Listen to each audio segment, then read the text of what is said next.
12th പ്രിലിംസിൻ്റെ related ക്വസ്റ്റ്യനായ MNF ഇല്ലെങ്കിൽ Mizo national front രൂപീകരിച്ച ആരെന്ന് ചോദിച്ചിട്ടുണ്ടായിരുന്നു. അത് ലാൽ ഡെങ്ങയാണ്. ആ പോർഷനിൽ നിന്നുള്ള ക്വസ്റ്റ്യൻസും ഫാക്റ്റും കണക്റ്റഡ് ആയിട്ടുള്ള ഫാക്റ്റ് SCRTയിൽ നിന്ന് എടുത്തതാണ് നമ്മൾ നോക്കുന്നത്. വിഘടനവാദ പ്രസ്ഥാനങ്ങൾ ഇല്ലെങ്കിൽ സെസഷനിസ്റ്റ് മൂവ്മെൻറ്റ്സ് പ്രാദേശിക അഭിലാഷങ്ങൾ നേടിയെടുക്കുന്നതിനു വേണ്ടി ഇന്ത്യയുടെ വടക്ക് കിഴക്കൻ മേഖലകളിൽ വിഘടനവാദ പ്രസ്ഥാനങ്ങൾ രൂപീകരിക്കപ്പെട്ടു. പ്രധാനമായി 2 സംസ്ഥാനങ്ങളിൽ നിന്നാണ് വിഘടനവാദ പ്രശ്നങ്ങൾ അഭിമുഖീകരിക്കേണ്ടി വന്നത്. ആ സംസ്ഥാനങ്ങളാണ് മിസോറാമും നാഗാലാൻഡും. മിസോറാമാണ് ആദ്യം പറയുന്നത്. ആസാം സംസ്ഥാനത്തിലെ ഒരു സ്വയംഭരണ ജില്ലയായിരുന്നു മിസോ കുന്നുകൾ എന്നറിയപ്പെട്ടിരുന്ന ഇന്നത്തെ മിസോറാം. മിസോകൾ ബ്രിട്ടീഷ് ഇന്ത്യയുടെ ഭാഗമല്ലായിരുന്നുവെന്നും ആയതിനാൽ സ്വതന്ത്ര ഇന്ത്യയുടെയും ഭാഗമല്ല എന്ന് അവർ വാദിച്ചു.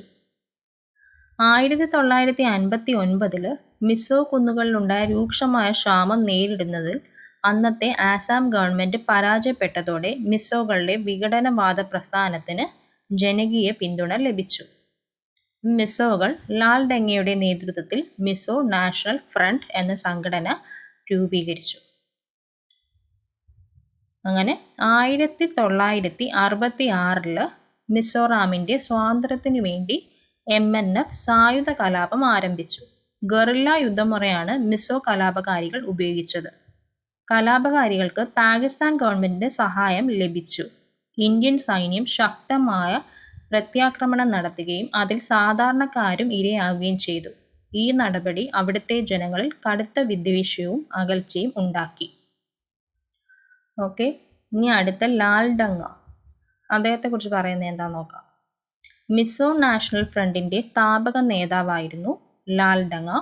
1959 മിസോ കുന്നുകളിൽ ഉണ്ടായിരുന്ന ക്ഷാമത്തെ തുടർന്ന് വിപ്ലവകാരിയായി 2 പതിറ്റാണ്ടോളം ഇന്ത്യക്കെതിരെ സായുധ വിപ്ലവം നടത്തി.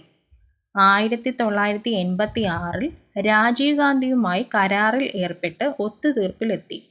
പുതിയതായി രൂപീകരിച്ച മിസോറാം സംസ്ഥാനത്തിന്റെ ആദ്യ മുഖ്യമന്ത്രിയായി ലാൽ ഡെങ്ങ ആവുകയും ചെയ്തു. അടുത്ത നാഗാലാൻഡിൽ വിഘടനവാദ പ്രസ്ഥാനം ശക്തമായിരുന്ന മറ്റൊരു സംസ്ഥാനമാണ് നാഗാലാൻഡ് എന്നും പറഞ്ഞല്ലോ.